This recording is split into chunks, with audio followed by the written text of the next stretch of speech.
For our medication that needs to be kept cool, we use the ice bags. So we can put them on a cooler and then keep them there to maintain its temperature as how it's supposed to be kept. The series of power outages in San Pedro have forced businesses to return to days gone by when electricity supply did not exist, and they had to find creative ways of keeping their perishable stocks and supplies cold.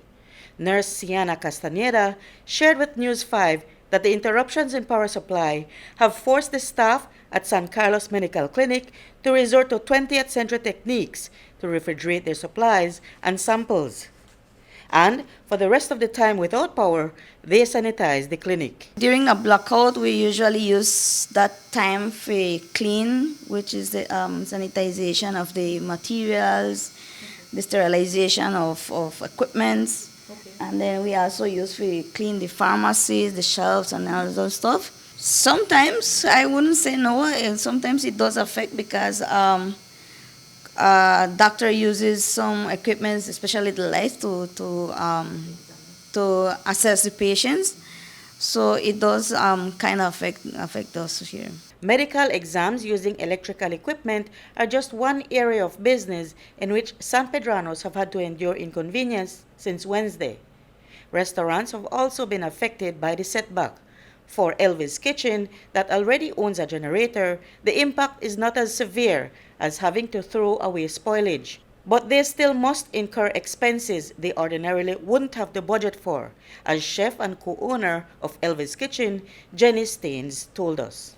We have been lucky that we have a generator, but the consumption of the fuel was very high for us because our generator is run by butane.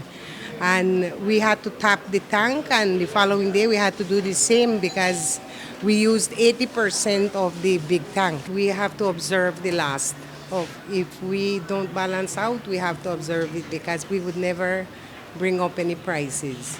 A vendor at a Tamala shop on Barrier Reef Drive told us off camera that they have to close the business when the electricity is cut and they cannot grind corn to make more to sell. Whenever our first batch of tamalitos finishes, we cannot grind anymore because the current is gone. Then we automatically have to close or try wait to make the current come back. And if it not come back, then we have to close. We just manage it with what we make for the day. Once the current go, then that's it for the day. We close, then we go home. We checked in with quite a few hotels and resorts that did not want to go public with their status for fear of losing more business. One resort manager did share with us that they lost money when a few tourists checked out early. That aside, they also incurred additional expenses to purchase ice and generator fuel, as well as to pay for portable generators to be connected. The economic impacts suffered across the town is one that sent the Belize Rural South Area Representative, Andre Perez, into a meeting during the latter part of today with relevant parties to discuss the situation. I certainly cannot quantify it, but certainly the numbers in quite a significant amount as it relates to restaurants, hotels, not only that, but at home as well. People who are working, gainfully employed, they lost as well. Including some damages as well in appliances. And then again, last night we had another outage of about 2 hours, and we were told that it was an emergency that they had to do at the southern part of the island. Perez says that BEL has assured that the problem will be remedied by the end of this month. But Perez questions BEL's investments on the island and asks for priority, considering that San Pedro is one of the nation's most popular tourist destinations. I'm not here to point fingers, but rather this is an indication of the growth of the economy. I mean, especially as it relates to tourism. San Pedro has been growing by leaps and bounds. So I think BEL is playing catch up to supply that energy that we are consuming.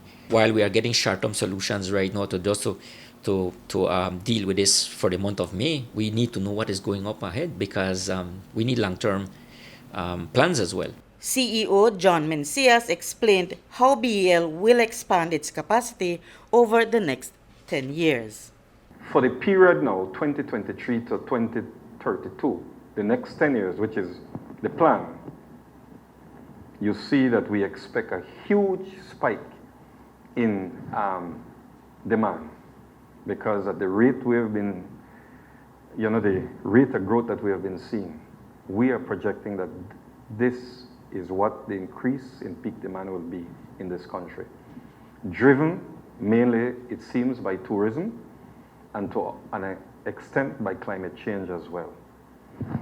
But then you also see the planned capacity additions. It's made up of a combination of upgrades to the gas turbine at Marion, a new gas turbine that we'll be deploying in San Pedro, about 80 megawatts of solar plant, about 40 megawatts of wind power plant, and about 40 megawatts of battery energy storage solutions. Reporting for News 5, I'm Marion Ali.